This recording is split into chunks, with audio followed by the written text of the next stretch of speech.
The question is, can Trump and his advisors deliver? Joining me now is former member of President Ronald Reagan's Economic Policy Advisory Board, Art Laffer, and economic advisor to President-elect Donald Trump, Steve Moore. Steve Moore, can you do broad tax reform, corporate and individual, in, I'll give you 150 days? Can it be done? Well, I think we've got a good shot at it. And by the way, you talk about the impact of Trump on the economy. My goodness, look what's happened to the stock market just since he was elected.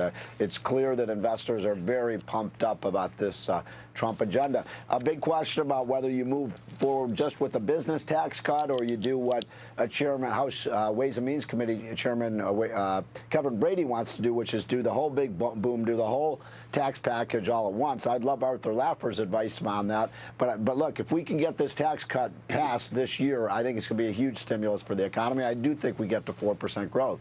All right, Steve Moore is on the record as talking, at least initially, and you can correct me if I'm wrong, about doing the corporate tax cut by itself first because it would be quick to move on. Do you do the whole thing together, individual and corporate, or do you separate them? Go. If you can do it all together, that would be wonderful, wonderful, Dagan. But if it takes a lot longer to do the personal, I just do the corporate right away and then go back and do the personal later. I mean, I agree with Steve totally on this. And there's also the expensing of capital purchase. The estate tax should be done in the first day. I mean, there's no tax more disgusting than the estate tax. It's just revolting. But I think we should do it as fast as we can if it takes breaking into pieces, like Steve said, or if it takes it together. And I'm just relying on Steve because, as you know, Dagan, Steve is very, very important in this transition. And despite him having a little frog in your throat, Steve, you got a little hoarseness, don't you? Too much yelling in these meetings. But was look, it a football game, or was it? It can no longer be yelling at liberals because that's not in the cards anymore.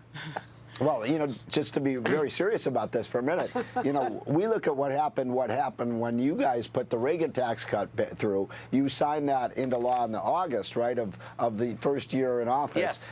And once that tax cut really kicked in, we saw unbelievable growth, Dagan. We saw quarters of 5, 6, 7, 8% growth. So all these people who say, oh, gosh, we can never get to 4% growth, I don't know what they're talking about. I mean, we had unbelievable years of growth when we had the Reagan tax cut. I think we can do the same thing. It's just a question of how fast we can get it done. But you look, Dagan, at the plan that Donald Trump put together and the plan that Paul Ryan and Kevin Brady put together in the House, there's very little difference. We think we can reconcile those differences in a couple of weeks, Arthur, and then move it to the Senate, get it through. I'd like to see it done with Democratic votes the way you did it in 1981, so you have some sustainability and some buy-in from Democrats. Yeah, I think we could get it with Democrats because, frankly, there's a group of 52 Democrats, sort of the blue dog group, and they don't mind our tax bill at all as long as we're willing to work with them and make it happen. And I think that's really an important point, Steve. Let's get some Democrats on board so it's really bipartisan. And Art, you're talking about the broad tax reform that includes the individuals, right? That's what you're talking about. Yeah, well, if you break them apart, the problem with 1981's tax bill, Dagan, was that we phased in the tax cuts. And if you know they're going to cut taxes next year, what do you do this year? You defer all the income you can till next year. And we caused the 81-82 recession by phasing in and delaying tax cuts. This administration should not make that mistake. Kennedy made the mistake. Harding and Coolidge made the mistake. Reagan made the mistake. God, I hope Trump does not make the phase-in a mistake. And one thing I'll point out, and Art, you can respond to this, is that if you cut corporate taxes, but then what about the small businesses who are taxed at the individual level?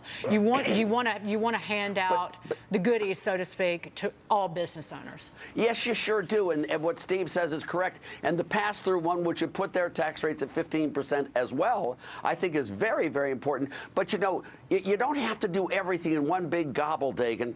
If you can get these corporate tax cuts and expensing and then state tax and some of these others right away, repeal of Obamacare, undoing a lot of those executive orders, if you could do that in the first 60 days, let's do it and then do the next one. Brady and Ryan have great proposals and plans. Some of them are fairly complicated and delicate and have to be vetted by committees. Right. But the stuff we can do quickly, don't make the mistake of waiting 2 years and then doing something, because then you'll have a hell of an economy and you'll be fighting uphill battles all the way. Well, Steve, Megan, just to be clear on one thing. Yes. When we're talking about doing the business tax cut possibly first, that would include the tax cut for the small businesses. I mean, every meeting I've been in, Arthur, with Donald Trump, he has said, when we do this business tax cut, I want it to be for the 26.5 million small businesses in this country. I love that when he said it. It was music to my ears. Well, that would be that makes it sound like that you got to do the whole kit and caboodle at one time. Well,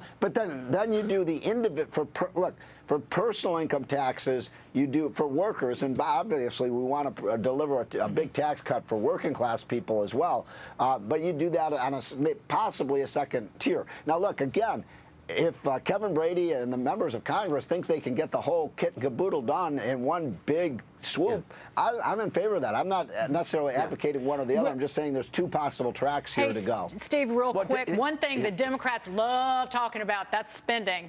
And Donald Trump's talked about spending $1 trillion on infrastructure. Is it $1 trillion in borrowing? Is that what it's going to be? Oh, no, I think that $1 trillion is going to include things like building pipelines. And by the way, that doesn't increase the debt at all. That'll be all privately financed. Maybe some public-private partnerships to build toll roads and so on that don't cost the taxpayer a penny. So I think you could do a lot of new infrastructure without massively increasing the debt, and maybe put a little infrastructure spending in this business jobs bill. And there's where I think you get those Democrat votes, because those are union jobs. Yeah, Art, I'm going to give you the final word. Go ahead. Yeah, I want to say, Dagan, throughout these years I've been watching you on TV, you've always talked about government spending and infrastructure with an eye to it being damaging. You are correct. The only way infrastructure spending makes any sense is if the products make the economy more efficient. Right. Just remember, every dollar the government spends, they take from someone else. Yes. This is not a jobs bill. This makes our economy more efficient. So I would love it if they'd stop talking about jobs and start talking about making the government sector and capital stock more efficient and not jobs. That's why it always stuck in my throat. You're the best on that, David. No, you really are. Arthur, remember what our old friend Milton Friedman used to say: there ain't no such thing as a free lunch. If the government spends a dollar, it has to come from the private sector. I'm for what's the line? I'm from the government. Taxation. What's the line? I'm from the government and I'm here to help. No, you're not. Run when they say that. Yeah, exactly. Art, Steve, love to you both. Happy Thanksgiving, happy holidays. We want to see you often. Thanks. Thank you.